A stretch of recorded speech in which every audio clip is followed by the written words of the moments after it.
Who else did you play with? And Councillor Reagan on Zoom. Welcome to both those councillors. And we remind and Councillor Bronwyn that we have we're adhering to the COVID restrictions. Please, councillors, obviously you want to wear your mask, but we social distance and just for if you need to speak, I'm happy for you to not have your mask on in here today. Councillors, with the webcasting of the meeting, this meeting will be recorded for placement on Council's website for the purpose of broadening knowledge and participation in council issues and demonstrating Council's commitment to openness and accountability. All speakers must ensure that comments are relevant to the issue at hand and to refrain from making personal comments or criticism or mentioning any private information. No other persons are permitted to record the meeting unless specially authorised by council to do so. Can we close that microphone? No, not. Oh, sorry. You're right. When we're doing a Zoom, we don't need the microphone. Fair It's being recorded. Thanks, John. With the opening prayer and welcome,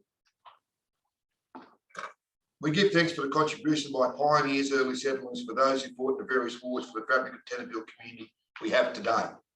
May the words of our mouths and the meditation of our hearts be accepted by sight, O Lord. Amen. The acknowledgement of country. I would like to acknowledge traditional custodians of this land that we're meeting on today. I would also like to pay respect for elders past, present and emerging of the Yuckabull, Kamilaroi and Bundjalung nations and extend that respect to other Aboriginal people present. Councillors, we don't have any apologies for the meeting, disclosures and declarations of interest. None? Yeah, One from Councillor McNish. Would you like to read that out, please? It's the brief description of the item: Heritage Places Fund and applications. Nature of the interest: his sister has an application in, and he intends to leave the room. Up to you, Councillor. Thank you, Councillor McNish. Can I have a move in the second, please, to accept that disclosure of interest, please? Yeah. Councillor Michael Petrie, thank you. Second, please. Councillor Brian Murray, thank you. All in favour? Against, carried.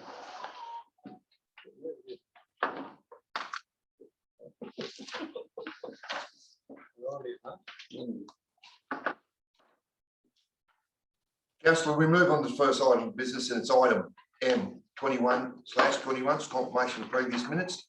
Can I have a move in a second to deal with this item, please? Councillor Sawyer, thank you. Who was present? Second, please. Councillor Tom Peters, and I thank you. Councillors, any questions to do with the confirmation of the minutes? No? Okay, thank you.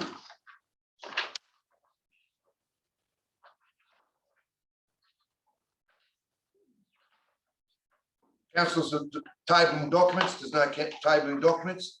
Urgent late supplementary items, none. Community consultation, there is none. Merrill minute, there is none. Recommendations to be considered in confidential section, and we have none. Councillors, starting with our agenda now with the open council reports, what I'd like to do with the election of the deputy mayor, which is a requirement of local government that we need to do, I'd like to move that we move item GOV63/21, selection of deputy mayor, and council delegations on committees, external boards and associations period 4 September to the 4th of December. I'd like to move those two items forward and we'll deal with them straight away if we could, please. You happy? Someone move that way? Councillor Peters, I thank you. Second, please. Councillor Brian Murray, I'll take you. I'll hand over to our CE to do with the election of our deputy mayor. So, Councillor, we only have one nomination at this stage, and that is Councillor Sawyer. So we actually don't need to go to vote unless someone else is nominating. Otherwise, it just goes through. Happy to accept that. So being there only one nomination, I'd be fair to say that Councillor Sawyer will continue on with the role until the 4th of December. Congratulations, Councillor Sawyer. Thank you. So now that he's declared, Yeah. Councillor Sawyer, so Yeah. then you go back and you Right, thank you. So, okay, councillors, on page 75 in your hard copy, to do with this item 63/21, so obviously recommendations are there. We're all happy to move the recommendations of the officer. Yep. Yeah. Councillor Sawyer and seconded by Councillor Michael Petrie. You good with that, Lib? All in favour? Councillor Carrick. Councillors, moving to page 81 in your hard copy. It's item GOV64/21 to do with council delegation on committee, external boards and associations from the period of 4th of September to the 4th of December. So, councillors, while we move that forward, everyone's still happy just to stay on there until then. We just roll on. Yep. Can I have a move in a second, please, to accept the officer's recommendation? Councillor Sawyer, I thank you. Seconded by Councillor McNish, I thank you. All in favour? Against? Carried. Yep. I apologise, Brian. How are you going? Yeah, good. Thanks, Pete. No, I was going to suggest that we do that anyway. Just roll them forward. We've done that.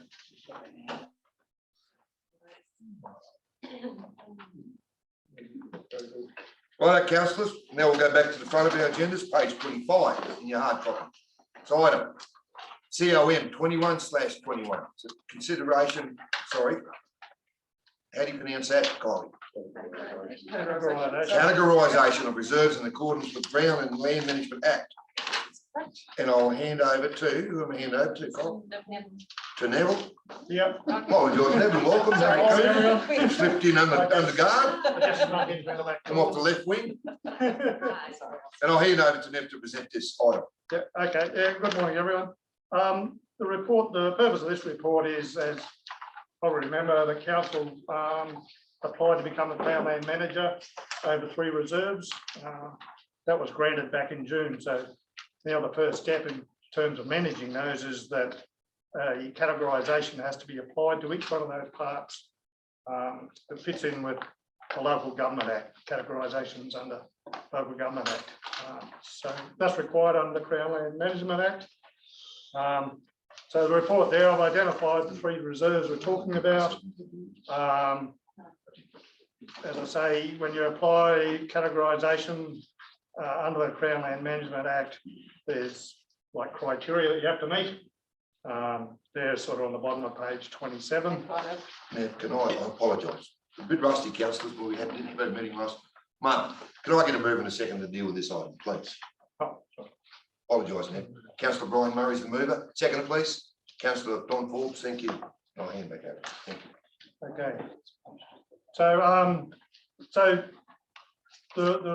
what you have to follow is that when you assign a categorisation, you have to look at the current reserve purpose. So it has to be in line with that, and all of these reserves are all public recreation reserves. So you have to look at the current use of the reserve. You can't really base categorisation on what you might think you want to do with it, but you do get the opportunity. It sort of says any change to the categorisation to support a future use should be altered by a plan of management. So the plan of management will be something that comes after we go to Crown Lands and get them categorised. Then the next step after that is to create a plan of management for each of these, and at that stage we have a bit more liberty by the looks of it. That's the main thing. You can't cause material harm. So I don't think any of the categories we're looking at, well, I'm sure they won't result in material harm. The categories that we can choose from, there's 5. There's natural area, sports ground, park, area of cultural significance, and general community use. And at the end of the report, there's an attachment there that explains, what each of those, how you look at those to work out which one's the best. So the proposal I put forward was that the old Powerhouse Reserve, which is the land on Crown Street, if you're not aware, bounded by Martin Street and Jason's Showground. So because it's sort of reasonably close into town and that type of thing, I thought it probably gets used more for a general community use rather than. So you sort of got to go through and say, is it a park, is it a sports ground, is it a natural area? And if you can't get through any of those, you sort of apply general community use. So I was thinking that one would be, best allocated as general community use. The one in Martin Street, which some people, I think it also gets regard to as the hockey fields reserve. Existing uses really justify a park on that one. And then the last one is Federation Park. Well, it's the western side of it is part of Federation Park. And then you've got the creek, Canterfield Creek goes through it, and then some parkland on the right. So You can see the page after that, that I've recommended, if you look at, there's an aerial photograph, that an area of about 8,000 square metres of that park is used as part of, forms part of the oval, the Federation Park, and the long jump track is in there. So I recommend that should be sports ground, and the rest of it basically follows Tenterfield Creek, has walkways, concrete, so that's a recommended park for the remainder of it. So that's it in a nutshell. Thanks, Neville. Is anyone questions? Councillor Bromwich, you've got your hand up for a question to Neville.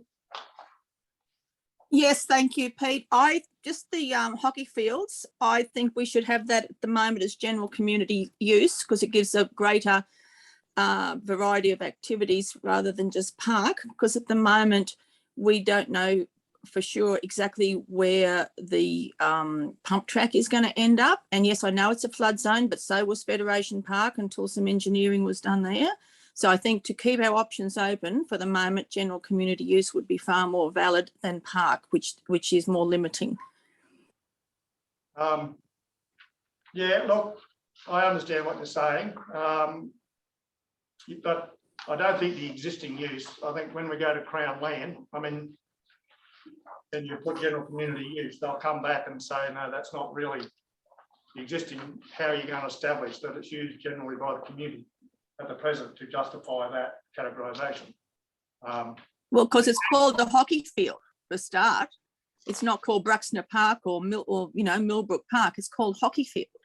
So I think if we are looking as per Darryl's master plan and having, a whole big complex area, the hockey field is a natural extension to Federation, a sporting area. So if they want to look at any map, it says hockey field. So it doesn't say park, which is, I think we can perfectly justify for the present why it should just be, general community use, because it does. They use it as a dog park. You've even put in your thing there itself that it's used for different sporting activities. I think before we were looking at stuff to do with the scout hall there, and even building some sort of I think the Scouts Association or someone was wanting to lease that building and build some sort of kiosk up there to overlook the hockey fields, to be able to use it more. So I just think we're boxing ourselves in by calling it park when it quite easily fits general community use. Yeah, I take what you're saying. It does have to get through Crown Land. I think possibly we're looking at what a future use might be, not what the current use, and that possibly comes under when a pond plan of management gets prepared. I'm not sure the park would exclude the uses.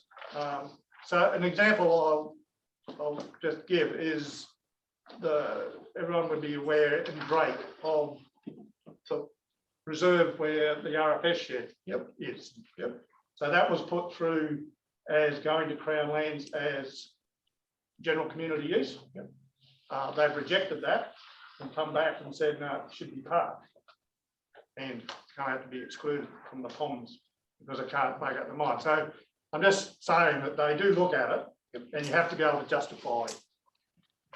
Yeah, thanks, Neville. If you look at your own categories, it actually says it's categorised general community use. Core objectives for management are to promote, encourage and provide for the use of the land and to provide facilities on the land to meet the current and future needs of the local community.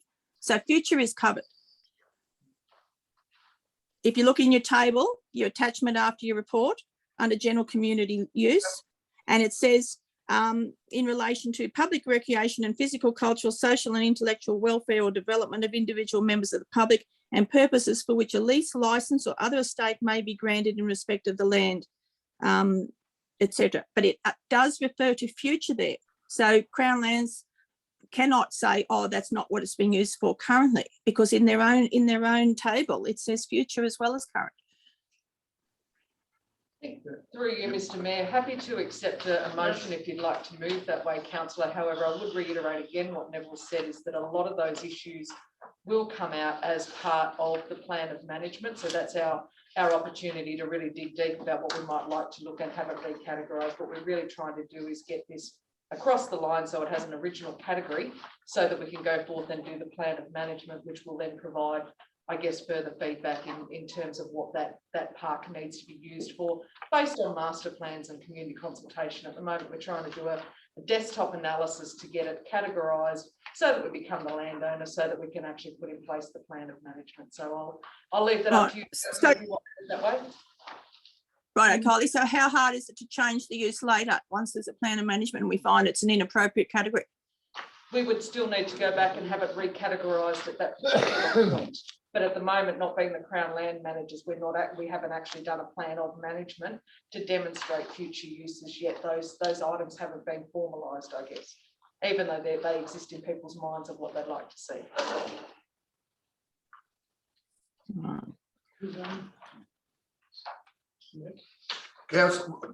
Councillor Murray, I'll come to you just 1 minute. Councillor Petrie, what I'll do, you can sit with that for a bit. I'll go to the other councillors for any questions.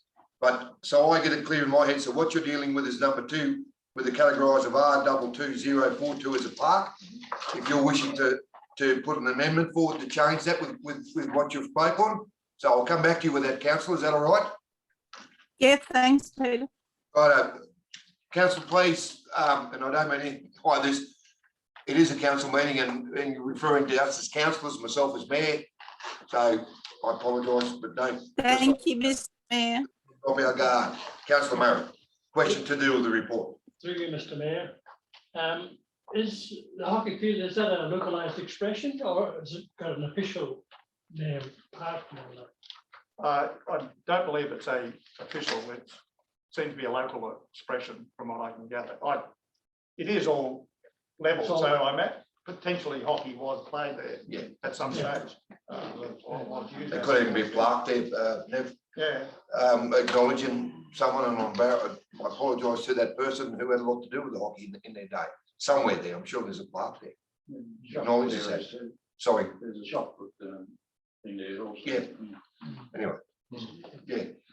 I'll go to Councillor Sawyer, then I'll go to Councillor Peterson, you, Councillor Michael Petrie. Councillor There's a Sawyer. sign there that says Tenterfield Shire Council Hockey Fields, There you go. right near the walkway. Councillor Peters. Thank you, Mr. Mayor. Just a quick question. Yep. The old Tenterfield powerhouse, does that belong to us or does it belong to Country Energy? Because a big building is sitting there doing nothing and it's deteriorating. Councillor, and what I will do, we are referring to this report, but I will hand over to our wonderful staff member here, Kylie, to answer that. But we're dealing with this report, but we need to focus on this report. It does relate to Country Energy. It's not only yours. Just quickly, that's one of the, it is ongoing, and I believe it is going to go up for auction, but that's on the side. Yeah, anyway. So Councillor Michael Petrie. Just to excuse my ignorance. Yep. No, you're not all. Taking the control of this, like the management, because it's still Crown land now, it's before we take it over. It'll still be Crown land when we finish with it. Yes. Just that we manage it. Always. Yes, we just met. That's why you have to get Crown Land's approval. They store it. It's still their land. So you can manage it. Can't you? Yeah. And it just fosters our relationship with Her Majesty, Queen Elizabeth. Yeah. So it does. She Like controls all the crown. you're 97, you're like the ground. What it sort of says is that we manage it. It still has to, they still own it, and you still have to manage it as a public recreation reserve. So you're restricted, and in accordance with what categorisation ends up with and what we end up in an approved plan of management.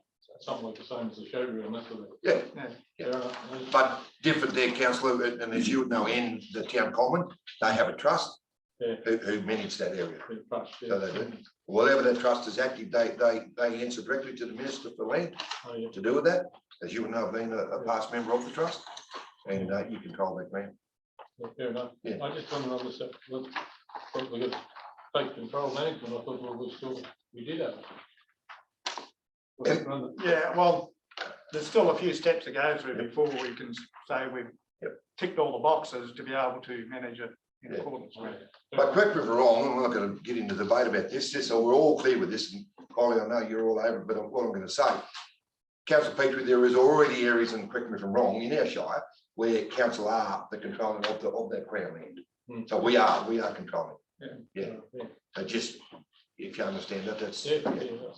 This is a process to formalise that control so that we can then put in place those plans, which is what we've been talking about this morning. So without that control, Crown Lands is managing that and it's their plans. What we're trying to do is get control of those particular parcels of land, so then we can develop a plan of management for that land, so that then we can work out what we would like to do with that in the future, as opposed to taking Crown Land's determination of what they'd like to see happen, applying for leases, licenses, and trying to get those through, etc. That we would become the auspice body for. That way the council could apply if they want to put a grandstand there, they could apply to get a grant, or if they got control of the grand woman. If they didn't have it before, you couldn't apply for it. We would need concurrence from Crown Lands for that activity to happen as the land manager. So we're trying to become the land manager to then develop the plan. If the plan was adopted and it was for just a blank canvas, like a wilderness area for people to walk, or very passive recreation, we couldn't probably contravene our own plan. We would have to go and review the plan to put up a structure that wasn't in line with that view at that time. But we're at the very first instance of saying to Crown Land, we'd like to manage this as the land managers based on your categorisation for what it's for. Yep. Any other questions, councillors here from the floor to do with this report? Councillor Bowman, I'm just about to come back to you. Councillor Bob and Councillor Vary, please, with the Zoom all through the day, make sure that you put your hand up, and with the wonderful staff we have, they'll make myself aware if I don't pick it up, that you do have a question. I'm just sharing that with you. So I'll go back to you now. I'll go back to you now, Councillor Bromwell. Thanks, Mr. Mayor. I just have a problem because the objectives of park is for passive recreation. It includes no non-sporting equipment and facilities, and yet this is a hockey field. So look, I don't mind either which way. If councillors are inclined to just let it all go through, because this should have all been done many, many years ago. I don't know how we got away with building a skate park on a non-assigned piece of land. And I'll just vote against it. Or if other councillors agree that category is not quite right for what that hockey field is, then I'm happy to move said amendment. So I don't mind. There is a said amendment, so if you'd like to move that way and find a seconder, while so the opportunity's still there, councillor, but I'm going with it. And, all right. Well, yep. Fine. Well, look, I'll move that particular number 2, that the category be general community use rather than park, because it better describes the activities and potential activities that would occur there. All right. As simple as that, councillor, as an amendment. Yep. Do I have a second? Thank you, Mr. Mayor. Do I have a second for the amendment? Councillor John McNish, a seconded. Councillor Bowman, you've had a pretty good go. Did you speak to the amendment? No, just if everyone has read the actual objectives of each section as a park compared to general community use, I think the current and potential future use of that area fit better into general community use rather than park, which is very defined as more about landscaping, gardens, non-sporting equipment and facilities, mainly for passive or active recreational, social, education and cultural pursuits that don't unduly intrude on the peaceful enjoyment of the land by others. So I just think general community use, as we're suggesting for the Crown Street land, is far more appropriate a designation. Thank you. Thank you, councillor. Councillor McNish, been the second of the amendment. You speak to the amendment. All clear on the amendment, councillors? Okay. I'll put the amendment. Do you want some closing comment, councillor? No, thanks. So can you take me as an affirmative, please? Can I do what? I'm sorry, councillor. Can you take my vote as being for the? Well, I would hope so, because you're moving the amendment. All in favour? But I'm not sure what your picture is today. All in favour of the amendment? 1, 2, 3. Against? No, you've got Bob and Gary as well. I apologise. The amendment's up. So councillor Berry, councillor Rogan, you're voting for the amendment? Thank you, councillor. Thank you. So the amendment's up. Righto, so with the amendment, we'll now move the officer's recommendation. All in favour of the recommendation? You understand what we just done? We've changed number 2. The amendment's up, so then that becomes part of the recommendation. Now we're putting the recommendation with the amendment in it. All in favour? Against? You voting, councillor Murray? Yes. Oh, please put your hand up. Okay, so amendment's up and the recommendation's up. All good. Righto, now we'll move on to page 37 in your hard copy. Item COM 22/21, alcohol-free zones, Tenterfield, Drake and Irvinville, 31st of October 21 to 30 October 25. And I'll hand over to you, Col, No worries. Thank you. to present this. You've got to move in a second. to do it. Yeah, and go and move in a second. A little bit rusty. All right, councillor Soy, thank you. Second to councillor Michael Petrie. And now I hand over to you, Col. Sorry, I'm not trying to. No, thank you. Um, So they prompted, you prompt. This is more of a housekeeping report, I guess, councillors. There's no proposed changes to the existing alcohol-free zones that have currently got in force in both Tenterfield, Drake and Irvinville.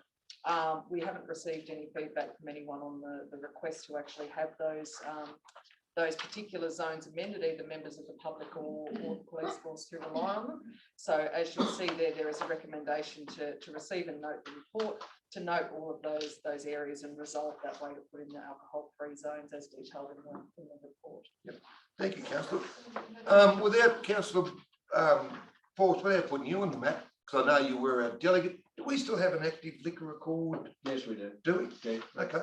We certainly do, and I think the next meeting we have them every 6 months, I think. Yep. Yeah, something like that. But Yep. Yeah, the sergeant comes up from Marmara. Yep. And he's very important. Yep. Okay, thank you. Any questions to Kylie to do with this, councillors? Yes, councillor Michael Petrie. On that first amendment, they got Nass Street between Pell's and East Street. Why don't they go from Calvert Street and get the whole lot, then you leave half it out? You might as well go out from Calvert Street and take it. You leave half the town out there. They can only go from Nass Street across. I was always of the view that a place selling alcohol was that whole block they were responsible for. The rest of it up there, you can't walk around the streets up there, up in the George Street and out there and be drinking alcohol. So it should be all alcohol free. In terms of the signage, it's, I guess, about providing a bit of a reminder and a cue for enforcement as opposed to genuine enforcement. So obviously the police can still enforce the laws wherever they occur, but it actually provides a clear direction. By the same token, should you wish to raise that with the liquor record, then Councillor Paul might like to have that discussion about, whether or not we do need to make an amendment, because at this stage we haven't been requested to extend any of those zones to assist in regulation at this point in time. Any other questions to do the report? Reports there, councillors, all happy to receive and note? Against? Carried. Councillors, move on to page 41 in your hard copy. ENV 14/21. Planning proposal LFA amendment schedules 5. Heritage housekeeping amendment. I'm moving a second to deal with this item, please. Councillor Murray, I thank you. Second, please. Councillor Sawyer, and I thank you. And I'll hand over to May Davidson, and welcome to May. Long time no see. You got one? Thank you. Thank you. Through you, Mr. Mayor, this report is the final step in amending the local environmental plan to add 8 new items to our heritage schedule. As previously discussed, councils looked at the list here before. All of these items were at the request of the owners of those items or endorsed through the Heritage Committee. We see there that the church at Liston, they're a very strong community group there that wanted the church listed. That's included there. Also the Torrington Church, which had received previous heritage funding, and the Wilson's Downfall Cemetery, along with the survey tree at Timbara. Recommendations that we support that the final step in the planning proposal and the plan proceed to be made. Happy to take any questions. Any questions to May to do the report, councillors? If not, we'll move it. Well, I just want to note something, councillor, council to May, which I think is a really good thing to do with our council. I noted yesterday in going through the business paper that all but 3 of these items are out of the town centre, which I think is a really good thing. And it shows that heritage is out and about in our whole LGA and listening to our community groups. And I think it's really important. I just want to note that. I think that's a good thing. Reports there, councillors, all happy to receive a note? Against? Carried. Councillors, move on to page 45 in your hard copy. It's ENV 15/21. So local heritage places fund applications. Have a move in a second to deal with this item, please. Councillor Michael Petrie, thank you. Second, please. Councillor Brian Murray, no, thank you. And once again, I'll hand over to Tomato to present the report. Thank you. Through you, Mr. Mayor. The purpose of this report is to present to council the applications that we received in the 2021-22 financial year for the Local Heritage Fund. This is a fund that has been operating for many years by council now, in over 10 years.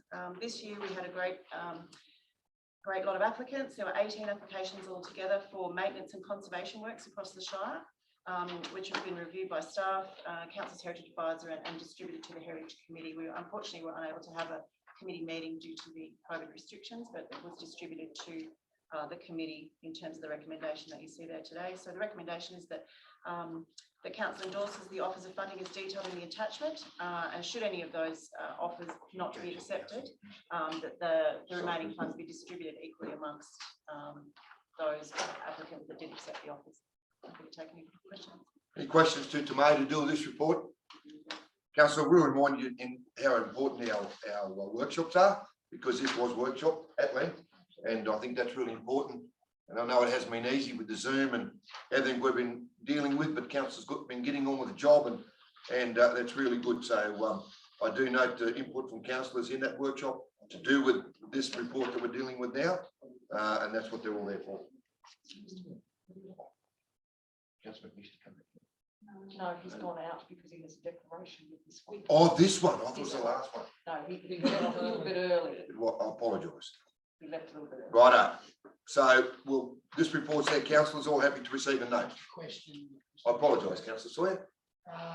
It says in the report on the one that Councillor McNish was declaring an interest in, that it's situated at the rear of the building. Since the day we had the workshop, I happened to be at the ATM across the road and noticed that the garage is actually alongside the building. Yep. So it's not really at the rear. And talking to Councillor McNish this morning, the barn doors would certainly, that's proposed to go in there, would certainly improve that building. And I think we should look at somewhere between $500 and $1,000 as a contribution towards improving that end of the street, because the monument project does take care of most of the street. Yeah. That particular building doesn't fall into our project. Yeah. And correct me if I'm wrong, Councillor, to go back to our workshop, it was one that was declined with funding. Yeah, the reason was that it, there was no photos supplied, so that's Right. why it didn't twig my mind. Right. And no public visibility and little public interest. Well, I think on the contrary, I think there is public interest and there is a bit of public visibility. And I think we probably need to try and find, if not in this round, in some other grant somewhere to look after it, because it is visible where those garage doors are falling off. Yep. And it's one of the prime buildings in our main street. So Yep. just ignore it totally. And I put my hand up and say, Yep. when there was no photos, I said, oh yeah, okay, it's down the back, but certainly it's not, it's alongside. With that assessment though, too, please note that most of those applications were valid applications, so they're aware of that assessment. You can say that the application didn't have merit. We had a certain level of pool of funds that we had to allocate based on what we had at the time. There obviously will be another round of this as well next year, where people can apply. Maybe if we put in the recommendation that if there's any people don't take it up, that we revisit the McNish application. Yep. So Well, did you want to move an amendment as a number 3, I'll do Councillor? that should there not the full allocation funds be taken up by the existing applicants that Round, were yep. approved, Yep. that we revisit the application from the McNish, Elizabeth McNish. Yep. Okay. I think that covers it. Worded for that? Yes. Are you good with that, Lee? No. Well, we'll deal with that. So what we're doing, councillors, correct, our Deputy Mayor, Councillor Sawyer, is moving an amendment as a number 3 in the officer's recommendation. I hate to be a pain. Can I ask a question? Yep. Would you like at the end of it to, so with item 2, to actually add amongst completed projects, comma, with priority given to X project. Would that That satisfy? would satisfy me, yeah. Just to Okay. make sure that we're, just to try and be as concise as we can. Yeah. So, Comma, Kyle, we're gonna go after projects with a comma, yep. leave it as number 2.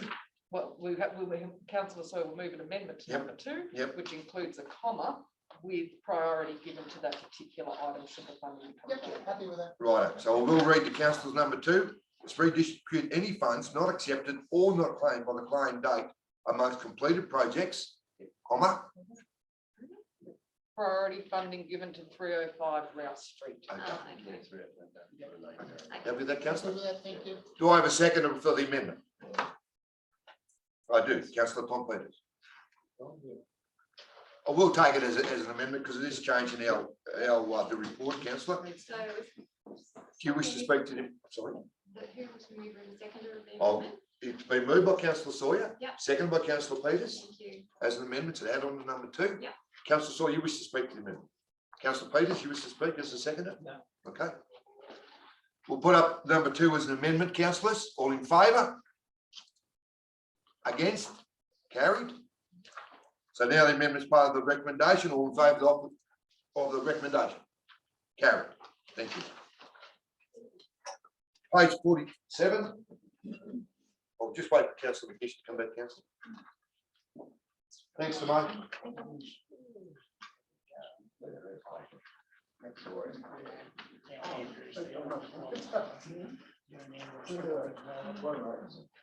Righto, councillors, we move on to page 47.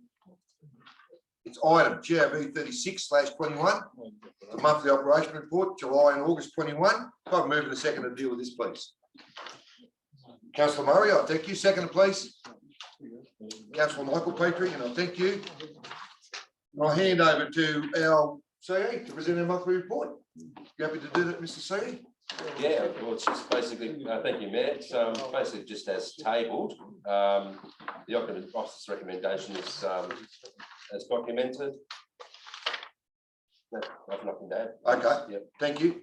Councillors, any questions to do with this report, which is to do with the monthly operational report? No? No. No questions on the screen? Excuse me. The report said, councillors, all happy to receive a note. Against? Carried. Page 48, councillors, item GOV 43/21, Christmas New Year close down 21 to 22. Can I move the seconder here, please? Councillor Sawyer, I thank you. Councillor McGish, I'll take you as a seconder. Yep, thank you. And I'll hand over to our CE. You're going to present this report, Mr. CE? Sorry, the officer, I'm sorry, yes, I Yes. was No, you're right. catching up. Yeah, basically, again, it's just regarding closure over Christmas. The recommendation is as stated, the council endorsed the close down period for the Christmas year 21 to 22 period as follows. Indoor staff will close business Friday, 17th December 2021, reopening Tuesday, 4th of January 2022. And outdoor staff close the business Thursday, 16th of December 2021, and return to work on Thursday, the 6th of January 2022. So traditionally, we close the administration office and library for the period between Christmas and New Year's to enable staff to spend this important time with family. Any questions to our CE to do with that report? Very important, councillors, and that we support of our staff. And we all have a good mate. No? Right, the officer's recommendations there, councillors, all in favour? Against? Page 50 in your hard copy, councillors, item GOV 55/21, the civic office update of policy. Can I have a move in a second to deal with this one, please? I'll move it, please, councillors. Thanks, Michael, Councillor Michael Petrie, seconded by Councillor Sawyer. And I'll hand over to our CE to present this report.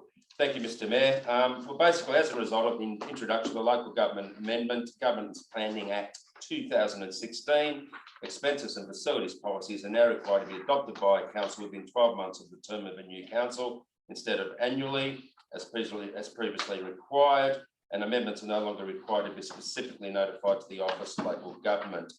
So the report basically is the civic office policy is presented for consideration And basically it's updating councillor expenses and facility policies 1.160 version 17.0. The change being implemented relates to the timing of updates instead of annually the expenses and facilities policies, and that are to be adopted by council as previously mentioned. And the amendment to this policy none required to be specifically notified the Office of Local Government section 253. So the implications are that the council policy documents provide guidance to staff and clear guidelines on council business and the community. And it's also our government's number 57 policy and regulation under Local Government Act. The rest of it's basically self-explanatory. So I'll just leave it to council if they have any comments or questions. Thank you, Mr. CE. Any questions to our CE to do with this report? No questions, councillors. The recommendations there. All happy to adopt? Against? Carried. Thank you, Mr. CE. Page 52 in your hard copy, councillors. Page GOV 56/21. Local Government New South Wales Election and Annual Conference, 28th of February to the 2nd of March 2022. Moving the second of the deal with this one, please. Councillor Forbes, I'll take you as a mover. Second by Councillor Murray, and I thank you as a seconder. And I'll hand over to our CE to present this report. So the purpose of the report is just for council to consider. Something. Can we go around it? Right, you go. Sorry, purpose of the report is for council to consider council's representation and our council's voting delegate at the Local Government New South Wales Annual Conference to be held in Sydney on Monday, from Monday the 20th of February 2022 to Wednesday the 2nd of March 2022, and election. The recommendation is straightforward, but basically it's just to approve the attendance of the Mayor and Chief Executive to represent council at the Local Government New South Wales Annual Conference in Sydney, endorse the Mayor as the voting delegate of Tenterfield Shire Council for the upcoming election and annual conference, and endorse the following motions for submissions to the 2022 Local Government New South Wales Conference. Do you want me to go through the motions, council? You're happy with that? The motions are there, and I commend the council on the work that they've done with putting those four motions together. Councillor Berry, are you indicating you have a question to do with this report?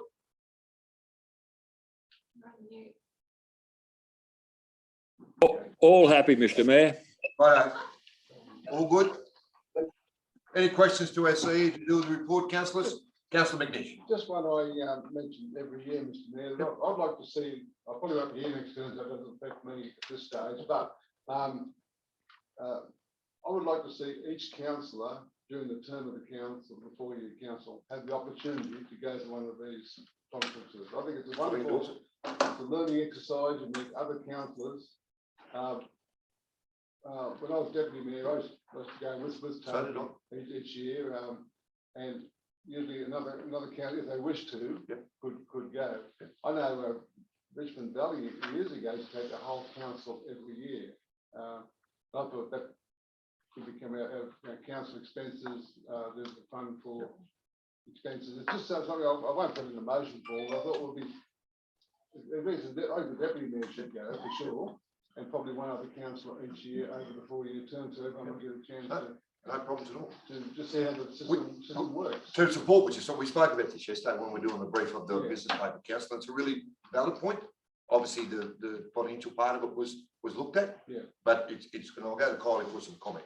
No problem. With a new council coming in, they should be aware midway through the term there is a requirement to actually have a professional development plan for councillors at that point in time. Yeah. So people will be able to nominate their interest in participating in that when we get a new council, and we can actually probably embed that in those individuals' professional development plans as we're required to do, and obviously allocate the appropriate budget for it. So that would support the process which Councillor McNish is talking about, Kylie. Yes. That would be the appropriate time to do it. Yes. Okay. So once again, because then you obviously have we put forward the recommendations for that, but you are managing the professional development of those councils. Yep.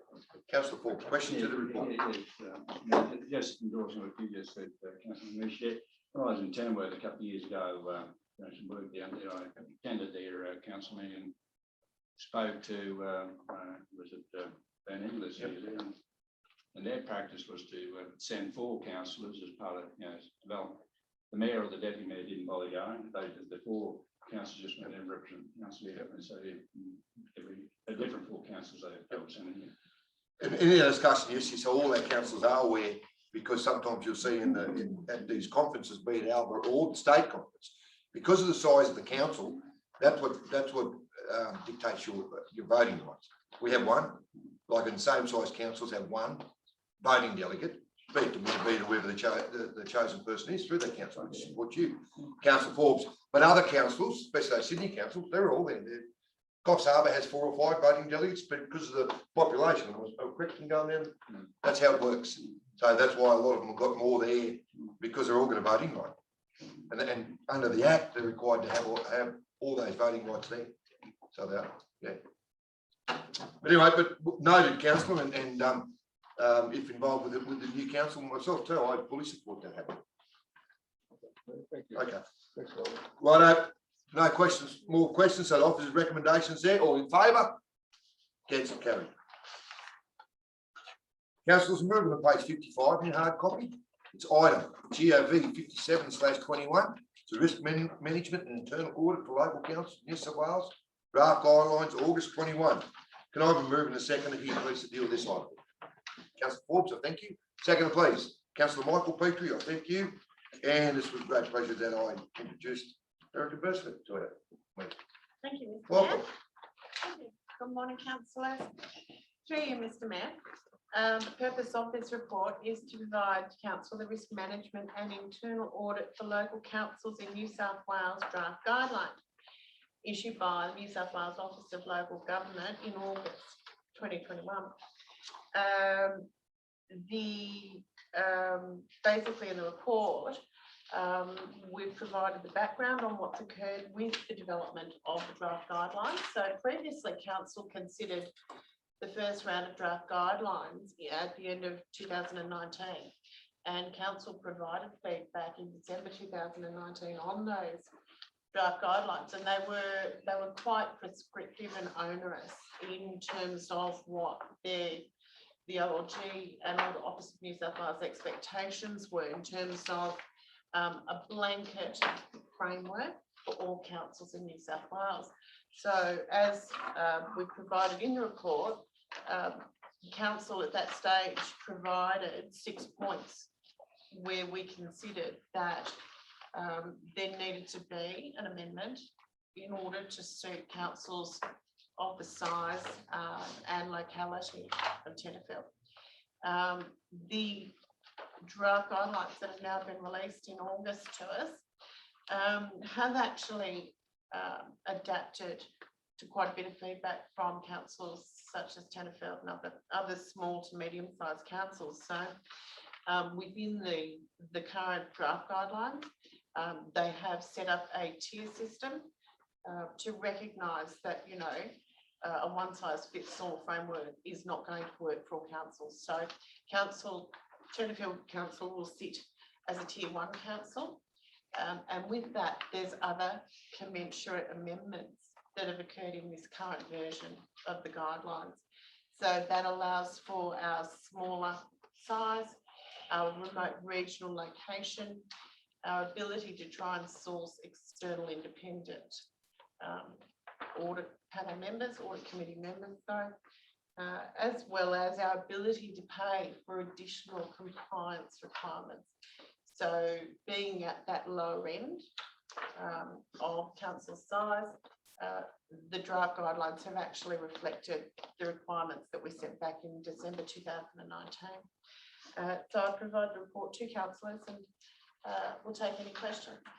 Any questions to Erica to deal with the report, councillors? No. The report's there to receive and note. All in favour? Against? Carried. Thank you, Erica. Councillors, page 59 in your hard copy. Item GOV 58/21. It's a 2021 financial statements to be referred to for audit. Can I move in a second to deal with this item, please? Councillor Tom Peters, so thank you. Seconded by Deputy Mayor Councillor Greg Sawyer. And always good to welcome Jess White. Welcome, Jess, to present this report. Thank you. Good morning, everyone. Through you, Mr. Mayor, this report is to comply with the statutory requirements in presenting the draft financial statements to council, and then to be referred to the council's auditor. So as you can see, there's a number of resolutions there. So the draft 2021 financial statements were presented at the Audit and Risk Committee on the 27th of August with a number of resolutions.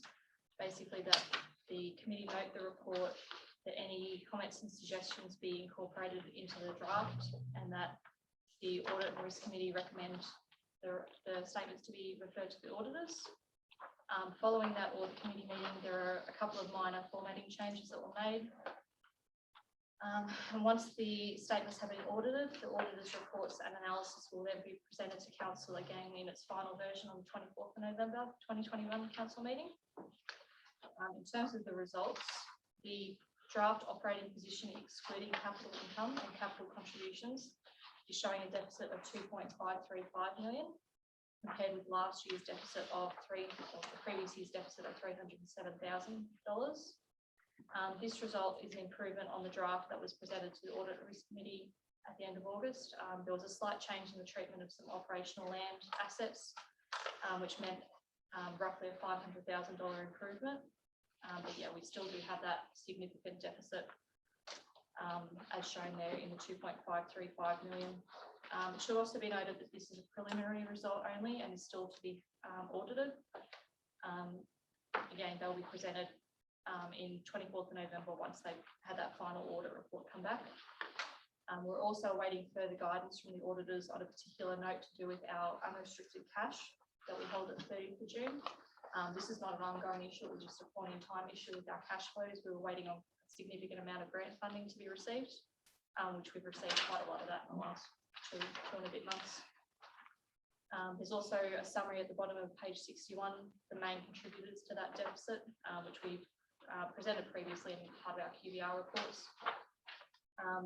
The deficit increased from what we presented in the QBR, which was not a cash deficit, it was to do with our asset accounting. We've had to write off some of the carrying balance of some of our road assets in particular, as some of those assets have been replaced. So it has an effect on the operating deficit, but it's not a cash item, unfortunately. It just contributes to the figure.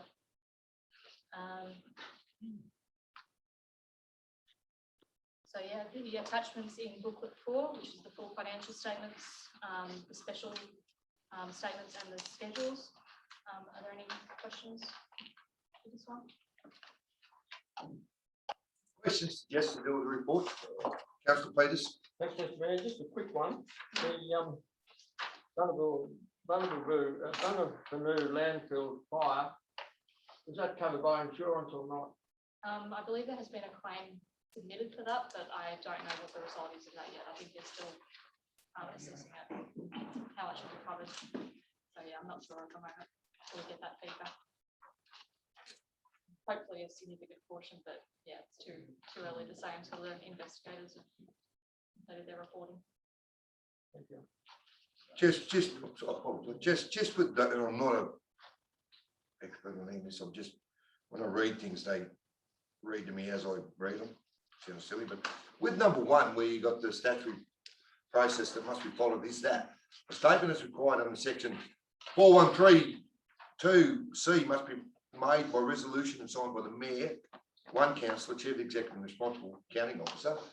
But then we go over the page and you got these statements must be signed by the mayor and one other councillor. So is that meant to be there, the others just not in that? It's the difference between staff and the. Well, that's telling me so the mayor of the day signs and one other councillor. That's correct. You'll also have the chief executive sign off, so you'll actually see those within your statements. So if you look at page 4 of 83 in your statements, what we're talking about there is the role of the councillors in signing, but then we're also acknowledging the fact that the chief executive and the responsible accounting officer will also sign. Yep. Right. Yep.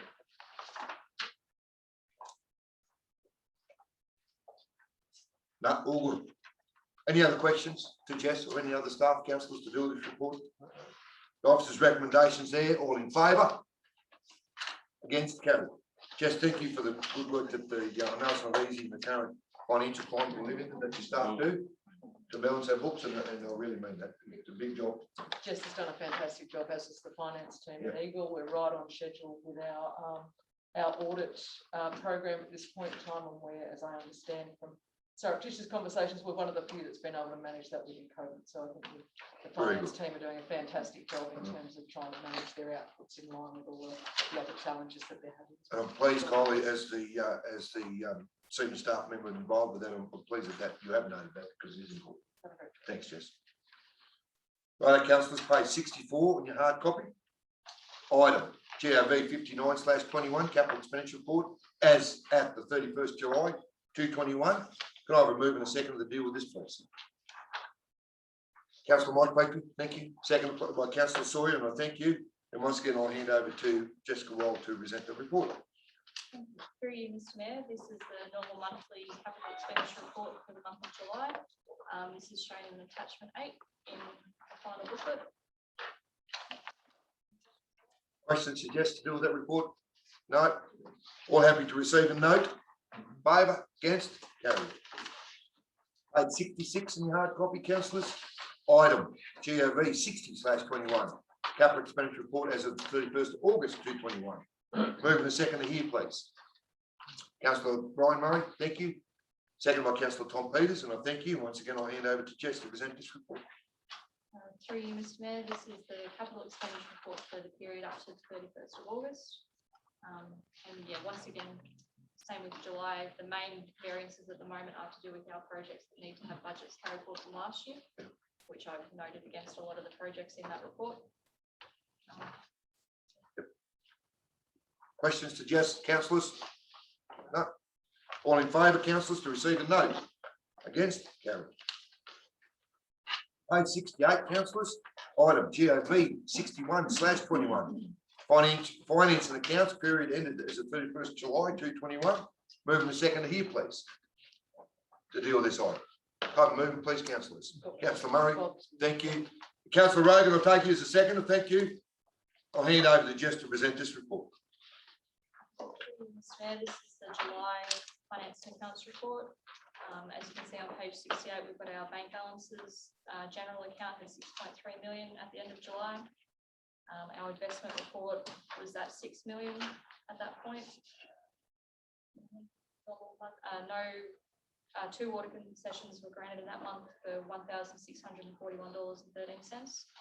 And it was also noted that there was one application that had been made but not approved as it did not meet the criteria for that concession to be made. Questions to Jess to do with the report, councillors? Jess, I'm pleased with the 603 certificates that we continually note the wonderful applications that we're receiving there, and that's well received. Especially with that last sentence, there will have been more applications this year in 7 months than the full year of 2020. Which you're right, councillor. Yeah, just got a question. Yeah, I just dropped the computer. Heard that. We'll go to you with your question, councillor. I pumped the thing too hard. Coming into summer, maybe we should remind people to check all their water pipes, etc. With the so we don't have to keep on giving discounts for leakage.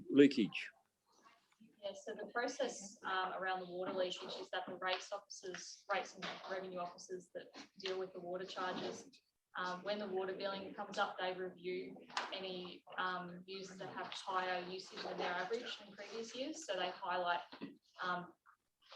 those people and they contact the ratepayers who are having that issue. So it's very proactive. Good. In terms of the revenue officers contacting people to highlight that people may have a water leak. Good, thanks, Jess. A lot of time people don't realise that they do have a leak if it's underground. That's a lot. Okay, councillor, any other questions to Jess to do with the report? No? All in favour, happy to receive and note? Against? Carried. Councillors, morning tea has arrived. You want to break for a little lunch and come back? We haven't got much to go. It's up to you. What do you want to do? Keep charging on? Righto. Righto, we'll move on to page 71. GOV 62/21 finance accounts period ended 31st of August. Can I move in a second to deal with this item, please? Councillor Sawyer, I thank you. Second, please. Councillor Michael Petrie, thank you. And once again, I'll hand over to Jess to present this report. Thank you. Through you, Mr. Mayor, this is the finance and accounts report period ending 31st of August. So at that point, we had just over $12 million in the general bank account. This is the result of a lot of our outstanding grant funding from the previous year being received for works that had already been completed. We had no water leakage concessions in that month, and the number of 603 certificates by that point in the year was at 321 compared to 138 for the same period last year. So yeah, a pretty significant increase in what's happening in that area. We've also got an extra section in this report to do with loan refinancing. There was a loan that was taken out in May 2018 for 3.45 million for the purposes of the Tenterfield Creek Dam safety upgrade. At the time, it was taken out for 3-year period at a 3.95% interest rate fixed term. And then at the end of that term, it converted to a variable rate, which meant that council has the opportunity to refinance that loan for the balance remaining of just over 3 million. And given the current low interest rates in the market, it's appropriate to proceed with this option. 3 quotes have been obtained from financing lenders for a fixed year 20-year period with semi-annual repayments. The indicative quotes that we received were shown with CBA being the lowest at 2.63%. So it's recommended that council proceed with the refinancing through CBA. We just need to note that the rates were provided were indicative for the day that the report was presented. So subject to change on the final date that the loan would be finalised. And then just to note also, this would have not really much of an impact on our debt cover ratio at all because it's not a new loan, it's just refinancing. So we'll have slightly less in interest repayments. But as an overall impact to our debt cover ratio, it's pretty minimal. Any questions to Jess to do with the report? Councillor Murray, then I'll go to you, Councillor Forbes. Councillor Murray. Through you, Mr. Mayor, to Jessica. I just clarification. I see the subject to change on the day the loan is finalised. Could you just clarify that for me in layman's language? Because there's that gap of about 3 weeks between when we prepared the report and got the quotes to when it would actually be finalised at the end of the month. The lenders can't give an actual fixed rate until we sign the day that we sign the documents. So they don't anticipate the rates would change very much, but it might be like, a point. Through the mayor, it's the daily cash rate. So the daily cash rate changes daily. Yeah, and so it depends on the day. We might be lucky and it might be a little bit less, fingers crossed, but we just don't know until the day. Yeah, they can't lock it in for us until the day we sign. Councillor Forbes, you had a question to do with the report? Yeah, just thank you, Mr. Mayor. Yeah, this seems pretty impressive that you get a 20-year period there. I think most of the loans that council currently has are usually for that 15 to 20 year. And that 2.63. Yeah. Through you, Mr. Mayor, that was one of the decisions we made a few years back that's actually paid dividends, because we talked a lot about TCORP and locking it for longer term and the cost of financing. And I know it's one of Councillor McNish's favourite topics as well, about why we can't refinance some of the other loans that we actually have that we can see at a higher interest rate. This is an example of making that decision at that point in time and I suppose taking a little bit of a risk, but looking at the fact that the interest rates in the current climate will probably climb within that period. So it's enabled us to get here and actually reduce the interest on that loan that we took out at that point in time by being able to refinance. What we're really saying in this report though now is that we've changed our risk appetite for that. We don't think that the cost of financing will reduce anymore, and as such we're happy to lock in at that rate for a longer period of time. If we thought there was a lot of market volatility, we would probably go back and do a shorter term and accept that cost of refinancing and reprocessing in lieu of trying to get a better interest rate in the future. So that's why we've recommended a longer term versus the shorter term that we recommended last time when we took it up. Through the mayor, it's also probably worth mentioning, supporting what Kyle is saying. If you have a look at the economic indicators at the moment globally, we're probably looking at an adjustment somewhere in the next 24 months, and the pundits are saying that'll land somewhere between 5 and 8%. So I think in 5 years' time, we'll be sitting here going, I'm glad we took it out 2.26 or 2.3 or whatever. It's paid off from what we were looking at before. Councillor Sawyer, you've indicated? Yeah, thank you, Mr. Mayor. It's not a question, it's a comment. I think Accept the comment. the recommendation is actually a good thing to do, And I commend Kylie and the finance team for keeping their finger on the pulse and keeping an eye on these loans, as we have discussed, as Kylie said previously, and rather than a set and forget attitude and, oh, geez, we missed that vote. We're going to save money over the life of the next loan agreement, and I think that should be commended for the work they've done.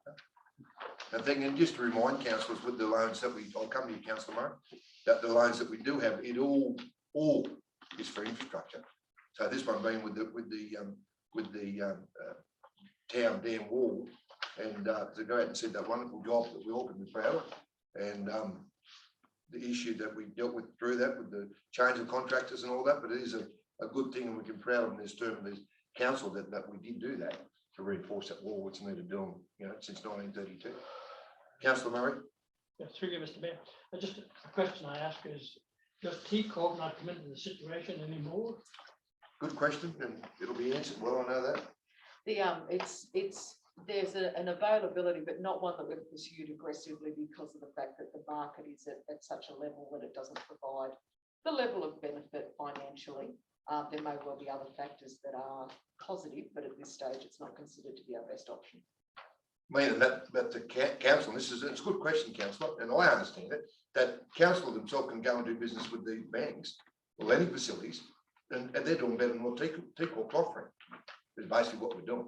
Well, obviously, yes. With less different requirements. Why? So, yeah, they're still a state lender, and so they have different lending criteria to those lenders within the market. So that's what we make the decision on a little bit. But the issue does still arise about whether or not council is on the current lending list, and we're doing the best that we can to address that, as well as whether we've got access to T Corp. And that goes back to it's not being fit, so there is a ministerial list that you need to be on to access that, but we haven't gone back cap in hand and asked to be reconsidered on that list at this point in time, because we don't believe it is as beneficial at this point to council. As interest rates rise, that may well change also. So whilst we're on the subject, can I also ask, and who decrees the exposure? The exposure for borrowing, yes. What we can borrow against what we've got or what's coming in. Or we do as a call council. that exposure. We do as a council. We vote on nothing. Further, Mayor, there is a debt to service ratio as well that you're trying to work within. It's fairly generous in my humble opinion. I mean, Kylie and I have had this discussion already. I'm probably very anti-borrowing, but keeping in mind this is only refinancing. We're not increasing our debt level at all. In fact, slightly decreasing it in some ways. Yeah. From a governance perspective as well, you will note when we do set the budgets that you actually also indicate in there the borrowings that are coming up, and they are submitted to the Office of Local Government as well. So in terms of oversight or management, that just because of the fact we're not taking the loan out with T Corp doesn't mean that we haven't liaised with the Office of Local Government within those guidelines for borrowing for councils to meet our legislative requirements there. And councillor, just to remind you, and all through any term or any council, no loan gets approved unless it is adopted by this council. Wouldn't be for us. It's got to be. It's law. So it hasn't. We need to prove as a vote to whether we take a loan out or not. So, and we always do. And then they present it to us on a regular basis, all the loans we've got. So we kept up to date. And I would say every 3 months about. Jess? Yeah, we usually have a report and all the loans are listed, councillor. And the age of those loans, where we are, how much we've got to pay off them, and the percentage we've been charged on. It's all there listed. And if I may digress a little here and ask the question, what happened in the South Coast? Well, that's obviously someone wasn't doing due diligence. So through the Mayor, a lot of that through, I mean, it's probably not the time at the moment, is that you're quite right. And one of the things that, from a CEO's perspective, my mantra is always you don't borrow unless there's actually an ROI. Where some councils borrow, and there was one council who should remain nameless, was borrowing to pay wages. And that's a fairly diabolical situation to be in. So, or approved for borrowings for white elephant stuff, councillors, which got them into huge trouble. Like it could be a new theatre or something that's, wasn't needed. But they approved, the council today approved to go and take this money out of the borrow. So anyways, that's not unique to that. Councillor Berry, did you indicate, have you got a question to this report? No? No, next report, Mr. Mayor, nothing on this one. Right. No problem, councillor. Righto, councillors. The officer's recommendations there to receive and note. All in favour? Against? Carried. Thank you, Jess, very much. So obviously, council, the next two items have been dealt with. So we'll move back to page 84, which is our last item for our meeting today, is item RES 4/21, council resolution register for August, September 2021. Can I move to the second to deal with this item, please? Councillor Sawyer, thank you. Second, please. Councillor Murray, thank you. And I'll hand over to our CEO to present his report. Okay, well, the purpose of the report is just to provide a standing monthly report to the ordinary meeting of council that outlines all resolutions of councils previously adopted and yet to be finalised. The recommendation is that council notes the status of the council resolution register to August, September 2021. I have had some discussions with Polly about some of the outstanding resolutions, but from what I can tell, they're primarily just timing issues and process issues, but happy to take any questions. I'll go straight to you, Councillor Berry. I hope this was the report you're indicating you had a question. Yeah, it is. It is, Mr. Mayor. I've got four questions.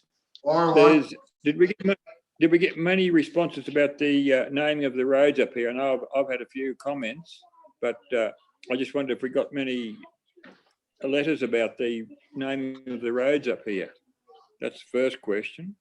Yeah. Mr. Mayor, I haven't seen, but Fiona might be able to answer that. Fiona, can you hop on there and answer that? Yeah, I haven't seen the final summary, but I know we've had at least 6 or 7 responses from various residents and ratepayers out there on the roads, and we'll be coming back at the next council meeting with the results and the submissions. Okay, thank you, Fiona. Thanks, Fiona. And the other one is the Mingoola waste transfer. Is that proceeded any further than where we're at the moment, or is it still wait and see for this COVID thing to have a meeting? It's waiting for the meeting with Moonballoon, is my understanding, and it's they're just waiting for the lockdowns, etc., and COVID just to calm down a little bit. Okay, now the Mount Lynchy and Bruxner Road handback. I've just seen an email just sent through a minute ago. The government's only taking 400 Ks back instead of 15,000 Ks back. Have we got any results at all about this take back from the state? Not to my knowledge, although I think it might be getting close with some media interest today, but I haven't received anything formally at this point. There is a second round. There was a first priority round, and then those that weren't successful, we're going to get a second opportunity towards the end of 2021. Okay, and the last one is, before I tell you the last one, the earthquake in Victoria was a 6 on the Richter scale, so it's one of the largest ones Australia's had. Okay, now response to the community grants. Have we had much response to them at all? I just wonder if we're just not moneyed out with those things. Mr. Mayor, we've just advertised for those grants. I haven't seen any submissions at this point in time as yet for a meeting to consider them. Yeah, in October, middle of October. They closed on Yeah. Friday, and we have had considerable application. Oh, that's good. That's all. Thank you, councillor. Any other questions to our CE or senior staff to do with the resolution register, councillors? No? Mr. Mayor. Question to do with this, councillor? Yes. Well, that is my question. Can I ask the question? Well, of course you can, as long as it's to do with the report. Well, that's what I'm asking. Can I ask a question relating to this report? Of course you can, councillor Mark. Because I'm not sure. Right. Thank you. My question is to Fiona. Yes. I've been hunting, as Kylie knows here, I've been hunting shade trees in the Western Car Park for quite some time. Parks and Guards at the last meeting then tells me that it's not their responsibility, it is the responsibility of the engineering department. Right. So can I pose that question to Fiona, Mr. Mayor? Fiona Keneally, did you hear the question? No, Mr. Mayor, I did not. Can you go again, councillor, please? I've been hunting, Fiona, you can hear me?